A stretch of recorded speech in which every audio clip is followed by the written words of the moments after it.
Matius pasal 25, hari Minggu, tanggal 28 September 2025. Gadis-gadis yang bijaksana dan gadis-gadis yang bodoh. Kita lihat bahwa pembacaan di pasal 24 dan pasal 25 ini adalah khotbah tentang akhir zaman. Jadi kita masuk sekarang di pasal 25 tentang gadis-gadis yang bijaksana dan gadis-gadis yang bodoh. Pada waktu itu, hal kerajaan sorga seumpama 10 gadis yang mengambil pelitanya dan pergi menyongsong mempelai laki-laki. 5 diantaranya bodoh dan 5 bijaksana. Jadi ini bercerita lagi tentang kerajaan sorga. Tuhan Yesus ngambil perumpamaan tentang kerajaan sorga. Kita sudah baca sebelumnya bagaimana Tuhan Yesus mengambil perumpamaan tentang perjamuan kawin, hal kerajaan sorga. Nah, kali ini diumpamakan 10 gadis. Nah, 10 gadis ini mengambil pelitanya dan pergi menyongsong mempelai laki-laki. Ditekankan di ayat 2, 5 diantaranya bodoh dan 5 bijaksana. Sudah ada labelnya ini, 10 wanita. Bodoh dan bijaksana. Ayat yang ketiga, gadis-gadis yang bodoh itu membawa pelitanya, tetapi tidak membawa minyak. Pelita ada, tetapi minyak tidak ada. Sedangkan gadis-gadis yang bijaksana itu membawa pelitanya dan juga minyak dalam buli-buli mereka. Kita lihat seperti apa gadis yang bijaksana. Gadis bijaksana, dia tahu apa yang dibutuhkan untuk pelita bisa menyala, perlu ada minyak. Kita bisa lihat sekarang ini kita banyak sekali berhubungan dengan handphone, dengan alat-alat elektronik seperti itu ya. Handphone kalau kita pergi ke satu tempat dan tidak bawa charge, coba bisa bayangkan, mungkin untuk sementara ada 100% kita charge dan kita pergi tidak bawa charge. Foto-foto di mana-mana, film-film, kirim WhatsApp, dan nanti habis baterai. Saat tidak ada charge, apakah masih bisa pakai handphone itu?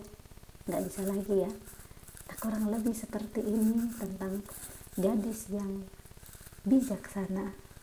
Mereka jalan dengan bawa handphone dan bawa charge. Jadi saat butuh charge karena baterai dibutuhkan untuk pakai handphone, tinggal colok dan jalan. Tapi yang tidak bawa colokan tidak bisa pakai handphone.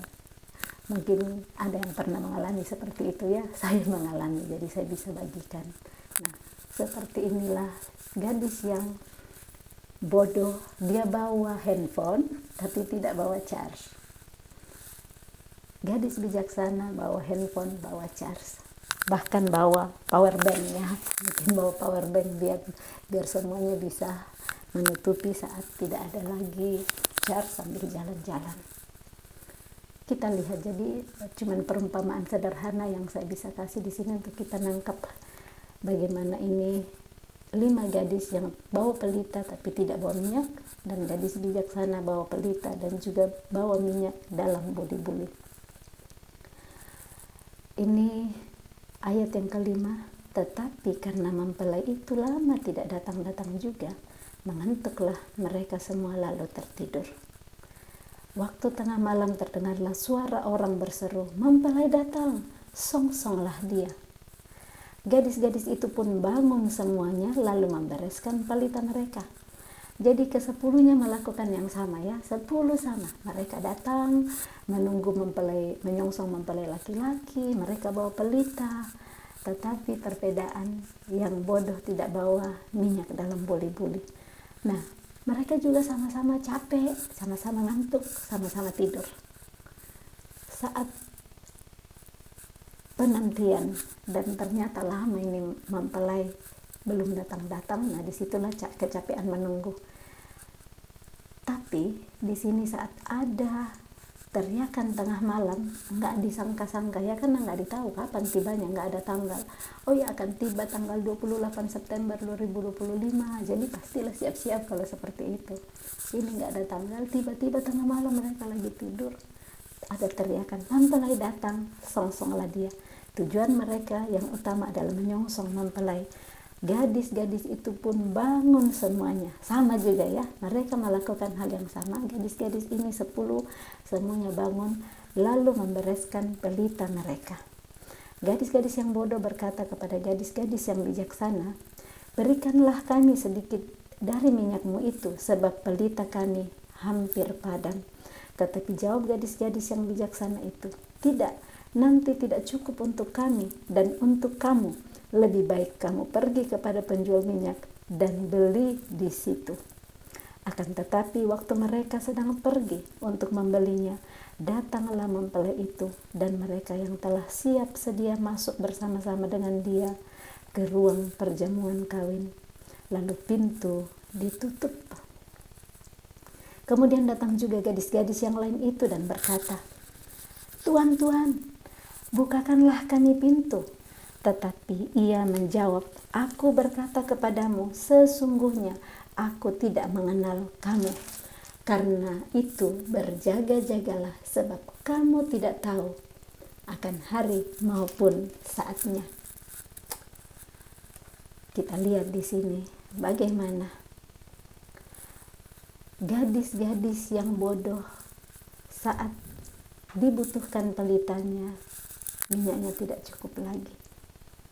Mereka semua sama, kembali saya tekankan, semua sama dengan kelima gadis yang lainnya, tetapi yang mereka tidak bawa adalah minyak. Dan di sini dikatakan minyak itu dibeli. Gadis-gadis yang bijaksana ini, mereka tahu ada saat di mana bukan karena pelit tidak memberikan minyak itu, tetapi ada saat di mana kita perlu berdiri mengasihi diri kita. Kan kadang kita, oh ya saya kasih orang lain karena saya diminta murah hati. Ada saat di mana kita harus berdiri untuk kita diselamatkan. Penyelamatan ada di sana. Dan 5 gadis bijaksana ini, mereka tahu untuk memberikan jawaban kepada 5 gadis bodoh. Mereka berkata bahwa tidak, nanti tidak cukup untuk kami dan kamu kalau dibagi itu pelitanya, itu minyaknya. Ini ada penekanan, lebih baik kamu pergi kepada penjual minyak dan beli di situ. Minyak berbicara tentang membeli. Membeli kita pakai apa? Pakai uang ya, kalau kita membeli. Nah, banyak yang simpan-simpan uangnya karena nggak mau beli minyak. Simpan-simpan uangnya, ditabung banyak-banyak, didepositokan. Dan ada yang penting yang mau dibeli sekarang ini, mereka tidak pakai uangnya di sana. Mereka simpan-simpan uangnya. Padahal ada yang minyak yang perlu dibeli. Kalau sudah tiba waktunya, mau pergi beli 10 liter, 100 liter pun dengan uang yang saudara punya, sudah tidak ada gunanya. Pakai uang yang saudara punya hari ini untuk membeli minyak supaya pelita tetap menyala, membeli minyak, pakai uang saudara untuk berjalan di dalam pelayanan kerajaan sorga. Roh Kudus yang akan menuntun dipakai kemana minyak itu, dipakai kemana uang untuk membeli minyak itu. Minyak bisa berbicara dalam hal, mungkin Tuhan taruh di hati saudara membantu seorang janda, atau membantu seorang anak yatim, atau membantu satu pelayanan panti asuhan, atau apalah Roh Kudus yang akan taruh di hati. Betul-betul kerinduan untuk beli minyak di sana. Belilah selagi masih ada kesempatan hari ini. Jangan simpan-simpan uang, karena nanti kalau sudah waktunya dibutuhkan mau beli minyak sudah tidak memungkinkan lagi. Seperti yang dialami oleh kelima gadis bodoh ini. Mereka pergi beli minyak, berarti pasti ada uangnya ya, karena waktu diminta oleh gadis bijaksana untuk pergi membeli minyak, mereka pergi kan. Nah, tetapi dikatakan di ayat 10, akan tetapi waktu mereka sedang pergi untuk membelinya, Mereka pergi kan bisa saja bilang, tapi kami tidak ada uang untuk pergi beli. Mereka punya uang, tetapi mereka simpan dan simpan dan simpan, uangnya bergunung-gunung, tidak beli minyak untuk siap-siap. So hari ini kita masih ada kesempatan, belilah minyak untuk persiapan supaya pelita kita tetap menyala, menyongsong, mempelai laki-laki yang akan datang di waktu yang kita tidak pernah pikirkan dan tidak sangka. Saat mempelai datang, 5 gadis bijaksana bisa langsung masuk bersama-sama dan pintu ditutup. Tidak ada kesempatan lagi untuk 5 gadis bodoh ini. Sekalipun pelitanya di luar menyala-nyala karena sudah beli minyak, pintu tidak dibuka. Bahkan dikatakan di sini, waktu mereka teriak-teriak, Tuhan, Tuhan, bukakanlah kami pintu. Ayat 12, tetapi ia menjawab, aku berkata kepadamu, sesungguhnya aku tidak mengenal kamu. Aku tidak mengenal kamu. Saat kita tidak berjaga-jaga, tidak siap saat mempelai laki-laki datang, ternyata dia akan berkata, saya tidak mengenal kamu. Di sini diulang lagi ini ayat, karena itu berjaga-jagalah, sebab kamu tidak tahu akan hari maupun akan saatnya. Ini firman yang kita baca di pasal 24 sebelumnya. Berjaga-jagalah, sebab kamu tidak tahu pada hari mana Tuhanmu datang. Ya, kalau kita ingat di pembacaan pasal 24 ayat yang ke-42. Sudah dikatakan di sini, siap sedialah. Ayat 44 juga, sebab itu hendaklah kamu juga siap sedia karena anak manusia datang pada saat yang tidak kamu duga. Anak manusia datang saat mungkin tidak datang, belum rapture seperti yang kita dengar beritanya sebelumnya. Tapi kalau Tuhan panggil kita, itulah saat terakhir, kita nggak bisa lagi saat kita sudah dipanggil. Jadi berjaga-jagalah, siapkan pelita, siapkan minyak, supaya saat tiba waktunya kita punya pelita yang menyala untuk Tuhan, menyala, hati kita menyala untuk membeli minyak, untuk berbagi firman Tuhan ke orang lain. Beli waktu kita yang mungkin kita bilang, kalau saya pakai waktu ini saya bisa dapat uang banyak. Uang itu yang kita bisa untung, beli untuk memenangkan jiwa, beli waktu kita untuk tidur, kasih untuk orang-orang yang membutuhkan. Ada yang lebih berharga dalam hidup daripada hal-hal yang selama ini kita pentingkan, dan itu untuk kekekalan kita nantinya. Ya, kita lanjut ke perikop yang berikut, perumpamaan tentang talenta. Ayat 14, sebab hal kerajaan sorga sama seperti seorang yang mau bepergian ke luar negeri. Ini perumpamaan lagi tentang kerajaan sorga. Selalu Tuhan Yesus pakai perumpamaan. Dan perumpamaan mengenai kerajaan sorga supaya orang bisa tahu seperti apa itu di dalam kerajaan sorga. Nggak seperti kerajaan di bumi, sangat berbeda. Nah, ini kerajaan surga sama seperti seorang yang mau bepergian ke luar negeri, yang memanggil hamba-hambanya dan mempercayakan hartanya kepada mereka. Ini harta yang dipercayakan ya, yang seorang diberikannya 5 talenta. Jadi hartanya itu 5 talenta. Yang seorang lagi 2, dan yang seorang lain lagi 1. Masing-masing menurut kesanggupannya, lalu ia berangkat. Talenta berbicara tentang harta, berbicara tentang uang. Di sini dikatakan ini orang yang mau bepergian ini membagi masing-masing kepada orang-orang ini, 3 orang menurut kesanggupan. 5 dikasih 5, 2 dan 1 sesuai dengan kesanggupan, karena Tuhan ini tahu saya bisa kasih ini orang 5, dia bisa urus lebih banyak, yang lain 2, yang lain 1. Sama kan kalau kita misalnya ke anak-anak kita tahu, dia bisa ngurus bagian dapur, dia bisa ngurus bagian kamar, bersihkan ini, atau pergi ke pasar, kita tahu. Dan Tuhan ini tahu, saya bisa percayakan 5, saya percayakan 2 atau 1. Di sini dituliskan masing-masing menurut kesanggupannya, lalu ia berangkat.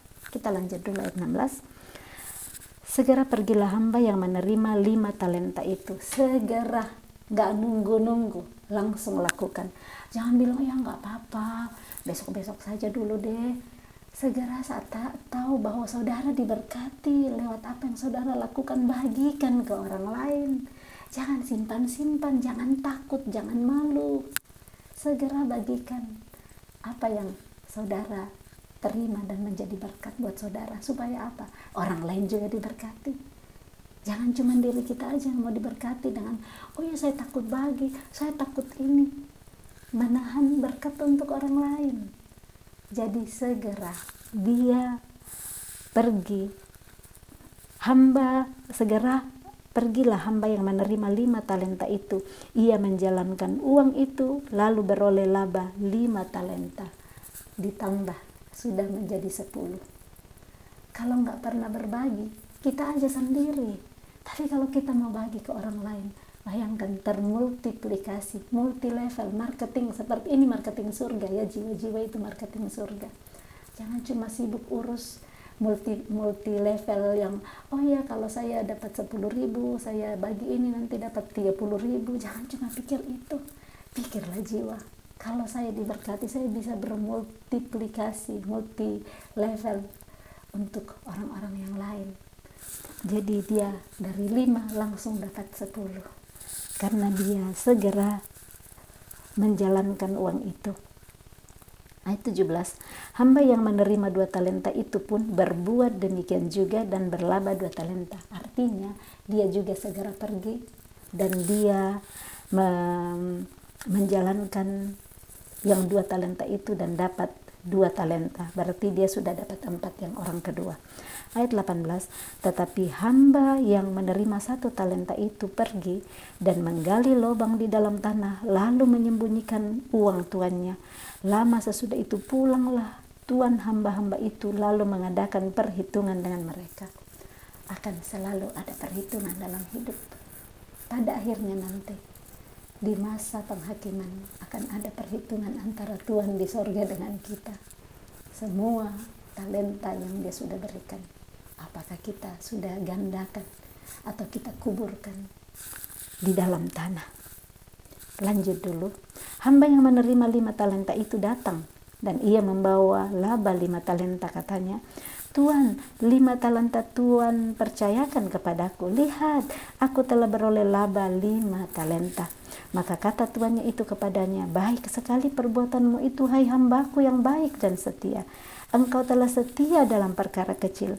Aku akan memberikan kepadamu tanggung jawab dalam perkara yang besar. Masuklah dan turutlah dalam kebahagiaan Tuanmu. Itu upah seorang hamba yang baik dan setia. Ayat 22, lalu datanglah hamba yang menerima 2 talenta itu. Katanya, Tuan, 2 talenta Tuan percayakan kepadaku.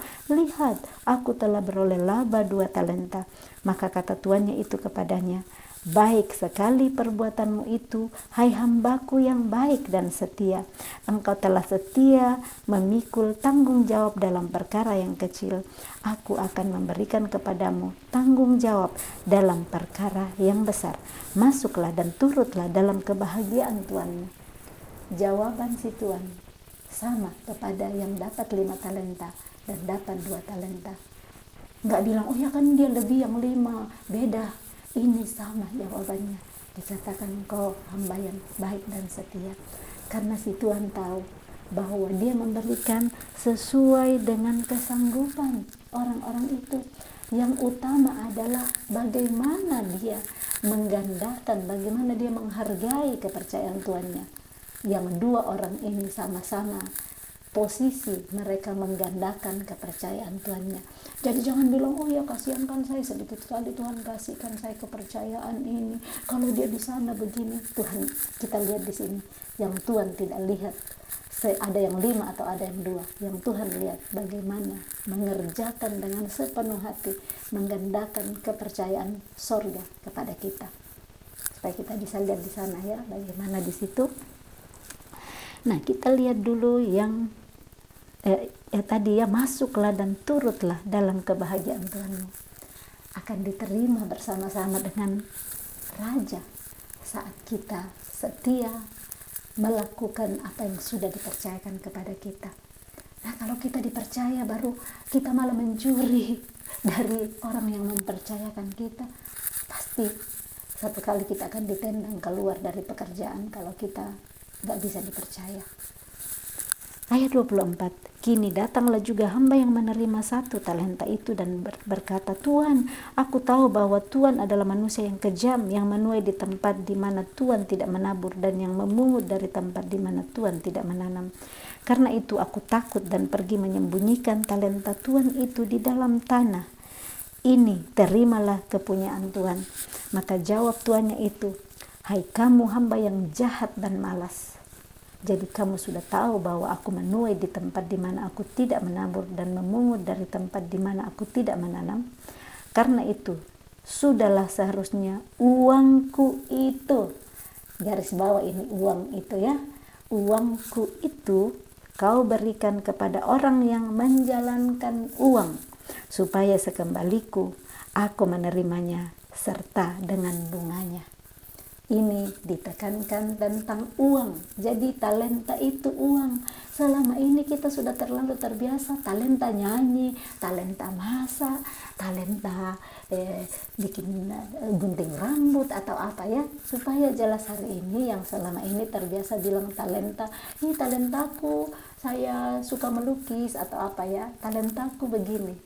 Jelas-jelas talenta itu di dalam firman Tuhan adalah uang. Jadi kita bisa bilang, iya saya dapat karunia masak, saya karunia melukis, saya karunia menulis atau apalah. Jadi supaya kita ngerti yang selama ini salah ngerti tentang talenta, hari ini kita baca bahwa talenta itu berbicara mengenai uang. Ayat 28, sebab itu ambillah talenta itu daripadanya. Artinya ambillah uang itu ya, dan berikanlah kepada orang yang mempunyai 10 talenta itu. Karena setiap orang yang mempunyai kepadanya akan diberi, sehingga ia berkelimpahan. Tetapi siapa yang tidak mempunyai, apapun juga yang ada padanya akan diambil daripadanya. Ini, kadang kita heran, kok sudah dapat 10 malah dikasih lagi, bilang kasih lagi yang 10 ya, pertanyaan kita. Pertanyaan yang bisa timbul, oh ya harusnya kan kasih yang lebih sedikit. Tuhan tahu memberikan kepada orang yang bisa dipercaya. Yang 10 itu dia bisa urus. Yang 5 dapat laba, 5 jadi 10.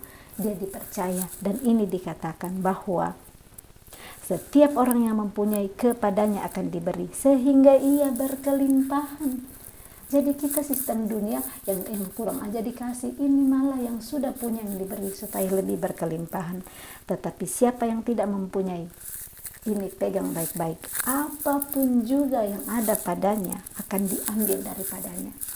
Jadi hati-hati kalau kita tidak bisa bertanggung jawab atas apa yang Tuhan sudah percayakan, yang kita sudah punya, karunia bisa diambil daripada kita dan diberikan kepada orang lain.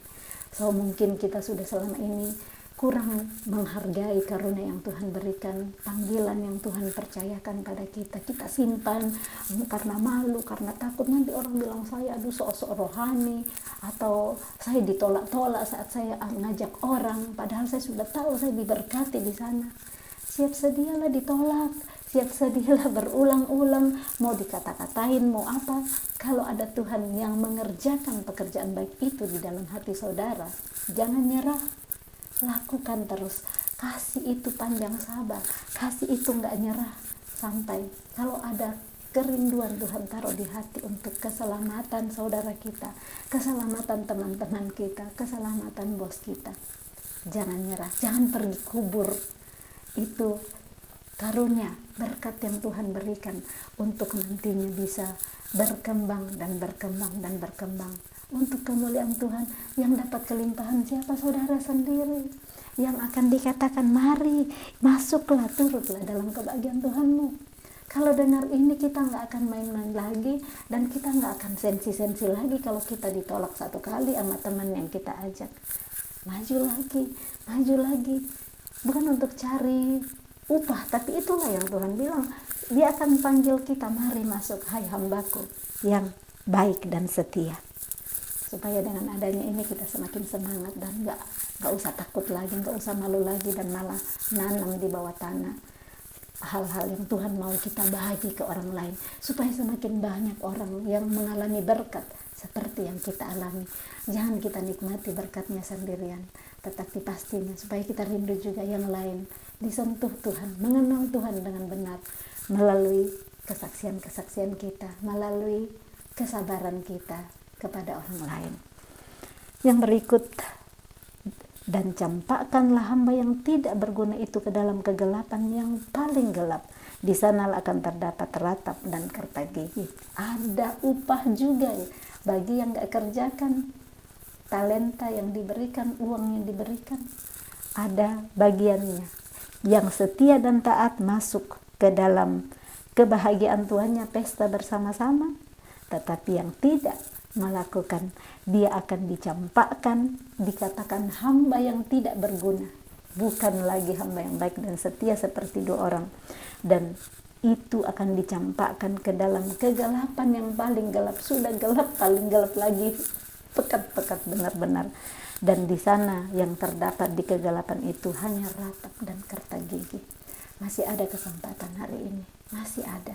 Perbanyak pelita, perbanyak minyak, kerjakan terus, pakai semua yang kita bisa hanya untuk kemuliaan bagi Tuhan, hanya untuk menggandakan kekayaan sorga, supaya semakin banyak orang yang diselamatkan.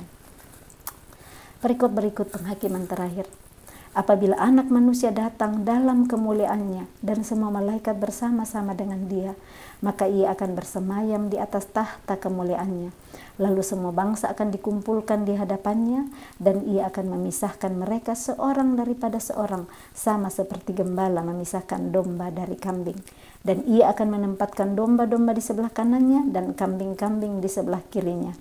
Dan raja itu akan berkata kepada mereka yang di sebelah kanannya, mari, hai kamu yang diberkati oleh Bapakku, terimalah kerajaan yang telah disediakan bagimu sejak dunia dijadikan. Sebab ketika aku lapar, kamu memberi aku makan. Ketika aku haus, kamu memberi aku minum. Ketika aku seorang asing, kamu memberi aku tumpangan. Ketika aku telanjang, kamu memberi aku pakaian. Ketika aku sakit, kamu melawat aku. Ketika aku di dalam penjara, kamu mengunjungi aku. Maka orang-orang benar itu akan menjawab dia, katanya, Tuhan, bila manakah kami melihat engkau lapar dan kami memberi engkau makan, atau haus dan kami memberi engkau minum? Bila manakah kami melihat engkau sebagai orang asing dan kami memberi engkau tumpangan, atau telanjang dan kami memberi engkau pakaian? Bila manakah kami melihat engkau sakit atau dalam penjara dan kami mengunjungi engkau? Dan raja itu akan menjawab mereka, Aku berkata kepadamu, sesungguhnya segala sesuatu yang kamu lakukan untuk salah seorang dari saudaraku yang paling hina ini, kamu telah melakukannya untuk aku. Kita bisa melihat bagaimana di dalam perjalanan hidup kadang Tuhan mengirim orang yang ternyata mewakili dirinya untuk melihat apakah kita punya hati, apakah kita punya kasih, apakah kita punya belas kasihan kepada orang-orang tersebut. Tuhan membawa dirinya di sini. Tuhan Yesus membawa dirinya di sini ketika aku lapar, ketika aku haus, ketika aku seorang asing, ketika aku telanjang, ketika aku sakit. Di sini Tuhan pakai dirinya. Kita nggak lihat Yesus langsung dalam hidup kita, tetapi akan ada orang-orang yang melalui orang-orang itu Tuhan Yesus mengatakan, engkau sudah memberi aku makan, engkau sudah memberi aku minum, engkau sudah memberi aku tumpangan. Tapi di sini kembali, makanya dekat dengan Roh Kudus supaya kita tahu yang mana yang Tuhan Yesus bawa sebagai dirinya. Jangan cuma orang-orang yang mau datang sebagai parasit, yang berulang-ulang baru, Tuhan Yesus yang ini, saya mau bantu Tuhan Yesus. Jadi tetap dikit-dikit tanya Tuhan, tanya dulu, Tuhan, apakah orang ini yang engkau mau, atau orang ini cuma mau parasit dalam hidupku. Tuhan akan tunjukkan pada kita. Ayat 41, dan ia akan berkata juga kepada mereka yang di sebelah kirinya, enyahlah dari hadapanku, hai kamu orang-orang terkutuk, enyahlah ke dalam api yang kekal yang telah sedia untuk iblis dan malaikat-malaikatnya. Sebab ketika aku lapar, kamu tidak memberi aku makan. Ketika aku haus, kamu tidak memberi aku minum. Ketika aku sedang seorang asing, kamu tidak memberi aku tumpangan. Ketika aku telanjang, kamu tidak memberi aku pakaian. Ketika aku sakit dan dalam penjara, kamu tidak melawat aku. Lalu mereka pun akan menjawab dia, katanya, Tuhan, bila manakah kami melihat engkau lapar atau haus atau sebagai orang asing atau telanjang atau sakit atau dalam penjara dan kami tidak melayani engkau? Maka ia akan menjawab mereka, Aku berkata kepadamu, sesungguhnya segala sesuatu yang tidak kamu lakukan untuk salah seorang dari yang paling hina ini, kamu tidak melakukannya juga untuk aku. Tadi yang di atas di ayat yang ke-40 dan ayat yang ke-45 ini, dua-duanya bertolak belakang. Yang di atas ayat 40 dikatakan, sesungguhnya segala sesuatu yang kamu lakukan. Yang di ayat 45, sesungguhnya segala sesuatu yang tidak kamu lakukan.